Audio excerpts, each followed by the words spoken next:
Everyone, हैंडिक side में आप लोगों का सबका स्वागत है। पिछले वीडियो में आप लोगों को दिखाई दिए थे पांडियन आके सब कुछ बोलते हैं उसके साथ क्या हुए थे और रागिनी भी उसको बोल रहे थे। तभी वहाँ पर गुरुजी आ जाते हैं और गुरुजी पूछते हैं इस घर के साथ क्या हुए थे। तभी घर का जो ओनर है वो बोल रहे थे 17 साल पहले क्या हुए थे और एक औरत के ऊपर चंद्रमुखी का आत्मा आ गए थे और वो पूरी की तरफ से चंद्रमुखी की वश में आ चुके थे और वो उसका जो पति है उसको ही मारने के लिए लग गए थे। उसके बाद वहाँ पर भी एक गुरुजी था, उसने जैसे तैसे करके उसको भगाते और उसके बाद उसका जो किस्सा था वो ख़त्म हो गए थे। ये सुनकर गुरुजी वो कमरा देखने के लिए चले जाते हैं और वहाँ पर कुछ भयंकर जो चीज़ उसको देखने के लिए मिलते हैं और गुरुजी बोलते हैं शायद इस कमरे में कोई आए थे, इसीलिए आप लोगों को ये चंद्रमुखी का जो कमरा है यहाँ से चंद्रमुखी का आत्मा आप लोगों के किसी के शरीर में आ गया है। और सभी के नज़र वो जो घर के 4 लड़की था उसी में पड़े और गुरुजी बोलते आप लोग एक एक करके वहाँ जाकर खड़े हो जाओ, जिसके ऊपर चंद्रमुखी ने हावी किए हैं उसके प्रतीक्षे भी वहाँ पर दिखने के लिए लग जाएगा।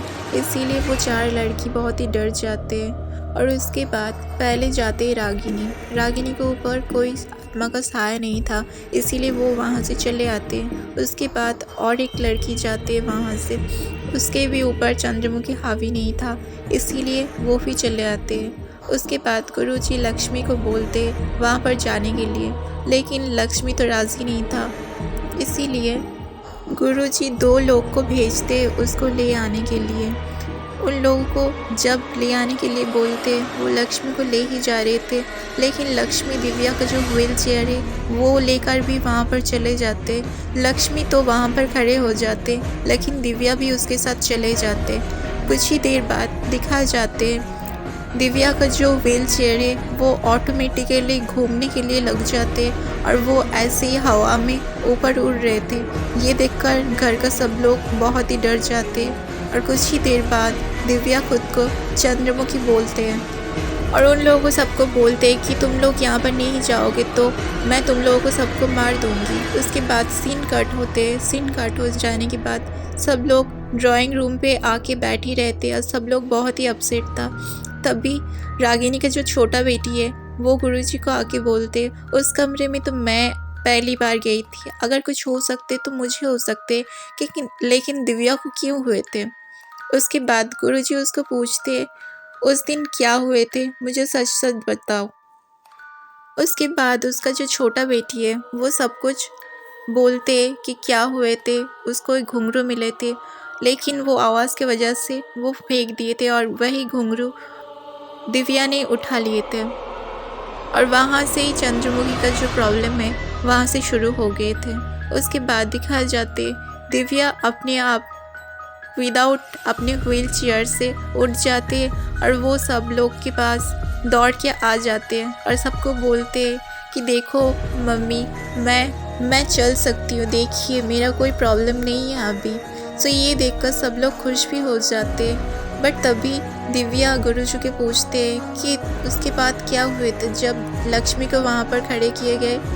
तब गुरुजी उसको बोलते कुछ नहीं है यहाँ पर, तुम आराम से खेलने के लिए जाओ। उसके बाद गुरुजी सबको बोलते दिव्या को ना पता चले कि उसके ऊपर आत्मा एक साया है। उसके बाद सीन कट हो जाने के बाद दिखाया जाते गुरुजी मंदिर में जाते पूजा करने के लिए और वहाँ पर एक दीप जलाते। दूसरी साइड दिखाया जाते हैं जो पांडियन छुपके देख रहे थे उसके कमरे में, वहाँ पर दिखाया जाते दिव्या वहाँ पर नहीं था। दिव्या फिर से चंद्रमुखी में हो गए थे, इसलिए वो एक हाथ में तलवार लेके कहीं पर जा रहे थे और जाते जाते वो दक्षिण की तरफ जो कमरा है वहाँ पर चले जाते और चले जाने के बाद वो रूम का दरवाज़ा लॉक कर देते हैं और जो पांडियन है वो छुपके देख रहे थे दिव्या क्या कर रहे थे और वहाँ से कुछ आवाज़ सुनाई देते कि दिव्या किसी को ढूंढ रहे थे, मतलब चंद्रमुखी किसी को ढूंढ रहे थे। और तभी उसका जो दरवाज़ा है वहाँ से ओपन हो जाते और पांडियन घर में घुस जाते। तभी दिव्या वहाँ पर छुप जाते हैं और नेक्स्ट साइड दिखा जाते कि पांडियन दिव्या को कंधे में बिठाकर ले आके रूम में सुला देते हैं और उसके बाद सब लोग पूछते क्या हुए थे क्या नहीं हुए थे। इसके बाद पांडियन बोलते हैं सबको दिव्या चंद्रमुखी में फिर से ट्रांसफ़र हो गए थे और वो किसी को ढूंढ रहे थे। ये सुनकर सब लोग बहुत ही डर जाते हैं और गुरुजी उनको बोलते हैं डरने की कोई बात नहीं है, आप लोग कल जाके उस मंदिर में पूजा करना। लेकिन पांडियन को जाने के लिए मना करते, उसको बोल रहे थे यहाँ पर रहने के लिए। उसके बाद सीन कट हो जाने के बाद दिखाए जाते पांडियन उस कमरे में फिर से जाते हैं और उसको जाकर वहाँ पर कुछ अजीब अजीब लगते हैं और तभी वहाँ पर पांडियन को एक खुफिया कमरा देखने के लिए मिलते हैं और वहाँ पर जाके वो देखते हैं सब कुछ सोने से बना हुआ है। ये देखकर वो बहुत ही चौंक जाते हैं। तभी उसको दिखने के लिए मिलते एक सिंहासन और वो वहाँ पर जाके बैठ जाते। जब वो बैठते खुद को एक राजा समझ रहे थे, तभी उसके अंदर एक राजा का आत्मा आ जाते जो कि था बेटियापुरम का राजा जिसका नाम था सिंगोटिया और वो राजा को मार के खुद ही राजा बन गए थे। उसके बाद दिखा जाते पांडियन भी खुद को वही राजा समझ रहे थे। सीन कट हो जाने के बाद दिखा जाते गुरुजी एक साधु के पास आते और वो साधु उसका पूरा जो कहानी है सब कुछ बताते थे, क्या हुए थे क्या नहीं ये सब बताने के लिए लग जाते और वो साधु ये भी बताते वो कौन थे। उसके बाद कहानी का स्टार्ट होते। कहानी का स्टार्ट में साधु बताए सिंगोटिया कौन थे और वेटिया कौन थे। वेटिया था बेटियापुरम का राजबाड़ी का राजा और वो एक महल दखल करने के लिए आ गए थे और सिंगोटिया था उसका परम मित्र।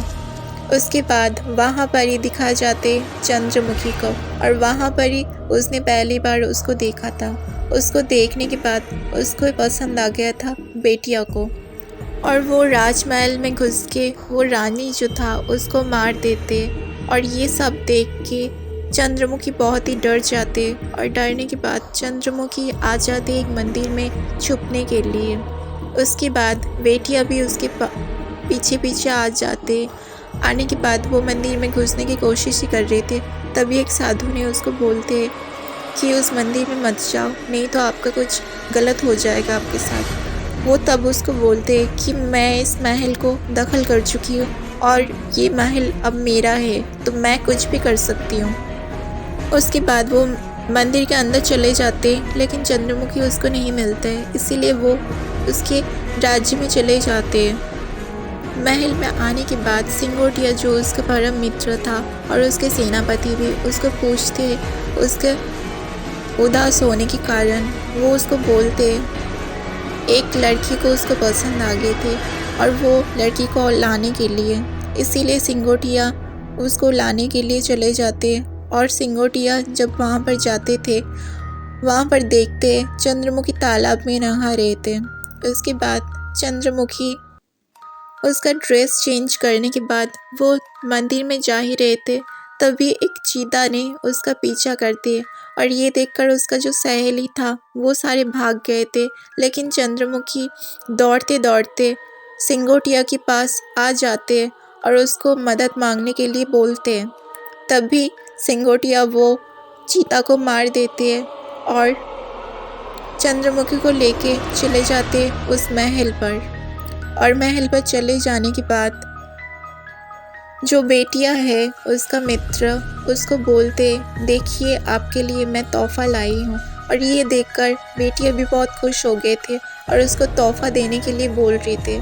लेकिन तभी सिंगोटिया ने उसको बोला जो चंद्रमुखी आपके लिए मैं लाई हूँ वही उसको चाहिए था। ये सुनकर बेटिया भी बहुत गुस्सा हो जाते और गुस्सा होने के बाद बेटिया और सिंगोटिया के बीच में बहुत ही लड़ाई हो जाती।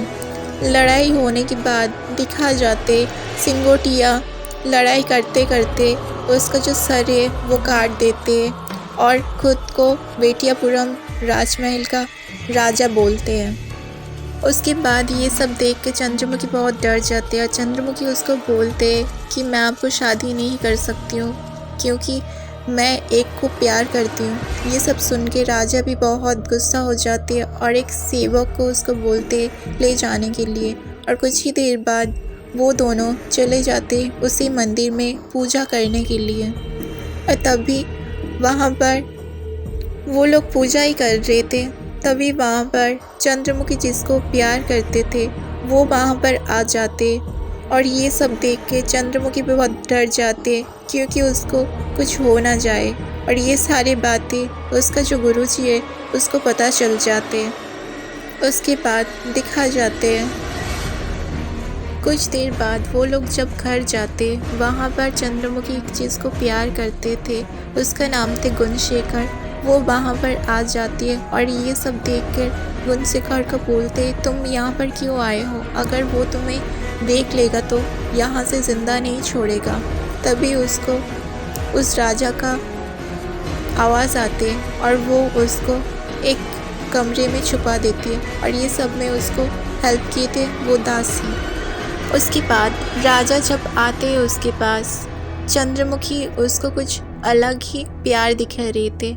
ये सब देखकर राजा भी बहुत खुशी हो रहे थे, लेकिन वो तो बहुत ही चालाक है, चंद्रमुखी का जो चाल है उसने पकड़ लिए थे, और चंद्रमुखी उसको बहकाने के लिए उसके सामने नृत्य करते हैं और उसको बोलते ये नृत्य सिर्फ आपके लिए मैंने तैयार किए हैं। और कुछ देर बाद दिखा जाते चंद्रमुखी का जिससे प्यार करते थे वो जब भी चले जाते वो फिर से राजा को इग्नोर करते।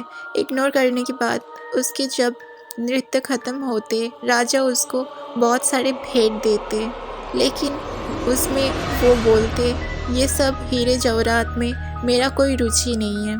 उसके बाद राजा बोलते ठीक है, मैं तुम्हारे लिए और एक तोहफा लाई हूँ। जो था वो उस दासी का कटा हुआ सिर। ये सब देख के बहुत ही वो डर जाते और बहुत ही वहाँ पर चिल्लाते हैं। तभी चंद्रमुखी को आवाज़ आते वही गुणशेखर को। गुणशेखर उसको पुकार रहे थे, इसीलिए वो दौड़ के चले आते वहाँ पर। आके देखते उसका बहुत ही बुरा हाल कर दिए थे उसका राजा को जो लोग था वो लोग मिलकर। और ये सब देख के चंद्रमुखी भी बहुत डर जाते, इसीलिए वो भागने के लिए उसको बोल रहे थे। तभी राजा उसका जो सिर है वो काट देते और चंद्रमुखी को वहाँ से तेल से जला देते। सीन कट हो जाने के बाद वो साधु पांडियन को बोलते कल तुम्हें दिव्या के शरीर में चंद्रमुखी को देखने के लिए मिलेगा और तुम्हें तभी एहसास होगा चंद्रमुखी क्यों गुस्सा था। और ये सुनकर वो बहुत ही डर जाते, और जिसका डर था वही हुआ। वही दुर्गाष्टमी के दिन दिव्या के शरीर में चंद्रमुखी आ गए थे और वो अकेले ही नृत्य ही कर रहे थे, और वो उस राजा के ही इंतज़ार कर रहे थे कब उसको ख़त्म करे। उसके बाद राजा जब आते चंद्रमुखी उसको देखते और बहुत ही गुस्सा हो जाते। गुस्सा होने के बाद उसको बोलते कि मैं तुझे आज नहीं छोड़ूंगी क्योंकि तूने बहुत दिन पहले मुझे और मेरे आशिक को ख़त्म किए थे। इसीलिए उसके और उसके राजा के बीच में बहुत ही गंदा एक लड़ाई हो जाते। लड़ाई होने के बाद दिखा जाते चंद्रमुखी उसका कुछ ही देर में सिर कट देते, और उसके बाद वो गुरुजी वहाँ पर आ जाते और आके बोलते तुमने तुम्हारा बदला ले लिया है तो हमारे लड़की को छोड़ दो। उसके बाद वो तेल लाते, तेल लाने के बाद उसको बोलते ये शरीर जलाने के लिए, और उसके बाद चंद्रमुखी उस शरीर को जला देती है, और जलाने के बाद वो दिव्या का जो शरीर है उसको छोड़ देते हैं, और ऐसे ही इस कहानी का ख़त्म हो जाते हैं। आई होप कि सब लोगों को ये वीडियो बहुत ही अच्छे लगे। अगर वीडियो को अच्छे लगे तो वीडियो में एक लाइक, शेयर और एक प्यारा सा कमेंट कर देना, और ऐसे इंटरेस्टिंग वीडियो के लिए चैनल को भी सब्सक्राइब कर देना। तब तक के लिए सब लोग खुश रहना, अच्छे रहना। मिलते हैं नेक्स्ट वीडियो पर। बाय।